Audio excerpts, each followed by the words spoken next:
Znanje jezika je ključ do zaposlitve, prebivanja in vključevanja v slovensko družbo. Koliko stane tečaj? Tečaj je brezplačen. A veliko domače naloge? To je tečaj namenjen zgolj državljanom tako imenovanih tretjih držav. Gre za program začetne integracije priseljencev, v okviru katerega se učijo slovenskega jezika in spoznavajo slovensko družbo. Je brezplačen, 180 ur in še dodatnih 60, če se pokaže potreba, krije Evropski sklad.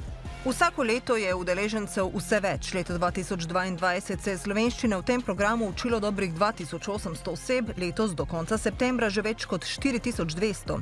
Temu sledijo tudi stroški. Lani so samo za tečaj začetne integracije plačali dobra 2 milijona 700 tisoč evrov, pojasnjuje direktorica vladnega urada za oskrbo in integracijo migrantov Katarina Štrukelj. Ker manjka delovne sile. V gospodarstvu je čedalje več zaposlenih tujcev, ki opravljajo različna dela in se potem vključujejo tudi v te tečaje. To kažejo tudi podatki iz Zavoda za zaposlovanje. Konec septembra je bilo v Sloveniji dobrih 5850 brezposelnih, od tega kar 90% tujcev iz tako imenovanih tretjih držav.